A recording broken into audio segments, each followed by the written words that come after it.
Today we're going to teach you guys how not to create a lesson. I feel like one of the best things that I need to work on is actually when I'm up here talking to you guys. So I decided to be a little bit meta about it and teach you guys how not to create a lesson. So the biggest thing that you have to think about is who your audience is. As high school teachers, we'll be teaching high school students. They're young, immature, and they will use any excuse to get you off topic. So you really have to worry about things like grammar and spelling, because I know when I was in high school, if I saw something misspelled, I would immediately let the teacher know to try and stall the lesson plan a little bit. So you have to think about those little things when you're creating your lesson. The other thing is thinking about your class. And I like to use as much multimedia as possible in social studies, movie clips. I try and work Forrest Gump into literally everything. And the thing I love, though, about movie clips is you show them that little clip, and then they go home and they watch the movie. And without them knowing it, you're teaching them a little about history. Songs, like before, Billy Joel, I love playing that song. I do the exact same activity if I can. I remember I had a history teacher who did that, and it was a really fun class. News stories for things like government. The problem with that is you want to stick with the in-betweens. You don't want to go, Fox News or CNN. Maybe get something from C-SPAN or a completely impartial site, because the last thing you want to do is spark any political things with your class. And another great thing with social studies is excerpts from the time period, like newspaper articles. There's online databases where they could read the news like how it was in the 1920s, and then have them read an article today and show them how the privatization of news has affected. Then if you're in science, you can do things like the experiments, math. One of the greatest things to do is go onto YouTube and have someone else explain the first part of the lesson for you. That's a great way, to lessen the workload on yourself. And this slide here is just a compiled list of things that you never want to do. So, use an extensively professional format.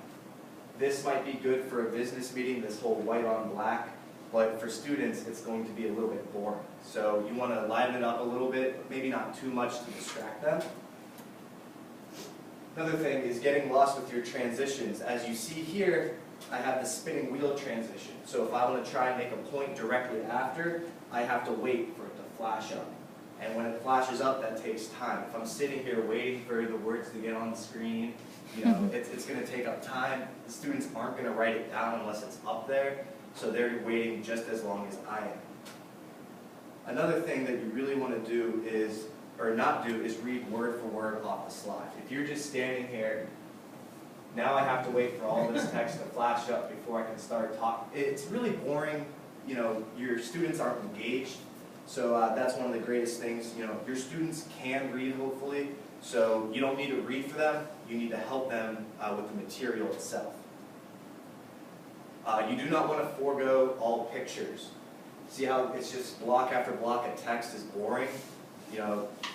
Throw something up there. Spark their imagination. Even if it's just a little funny cartoon at the bottom to get them to laugh, something like that goes a long way.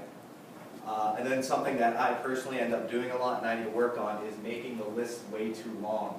As you get longer, it decreases the font size, and I learned that the smaller the font, the more information that they perceive is up there, even if it's not real information.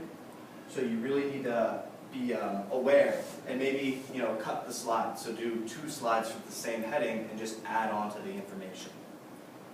So now that you know things not to do, here are some things to do. Like include a picture. If we were doing a lesson on politics, just throwing that up there, it might spark a question. Maybe a student didn't know that the donkey symbolizes the GOP while the elephant does the Democrats. That's a little jumping off point into some more background information. Switch up your font a little bit. For my bell ringers, I always do a different font because it comes in, it gets their attention right away. And switching up things like color works really well. I do definitions in blue, and material that I really want to send home, I do in red. So things that I know they're going to ask, hey, Mr. Favory, is this on the test? If it's in red, it's on the test. That's the first thing I read, Mr. Red. So another thing to do. See how I split up the do? So instead of putting it all into one slide, split it up. Make a creative template. I couldn't just do it to one slide, so yeah, this is a little bit counterintuitive. But you do want to do something a little bit creative and a little bit colorful, get their attention. You want to leave spaces for you to go off PowerPoint. So like I did there, did that little story about why I couldn't make a creative template. It was just a little off PowerPoint thing. I'm still up here and I'm still talking and I still have your attention. And it's just that little tiny break from the lesson itself that the students might need to like get away from the lesson, get maybe a little chuckle in there, and then you go back into the lesson. Little breaks like that throughout your lesson are a great way to keep your students involved. And the biggest thing is remember that you were in high school once. A lot of times when you're in college, you're used to the professor standing up here and lecturing for an hour, and you're sitting there taking notes. And we've become desensitized to what it's like to be a high school student. You know, you just kind of have to go back and put yourself in their shoes and remember, when I was in high school, this is what I liked, this is what I didn't like. So there's a very good chance that they'll be the exact same way. So that's it.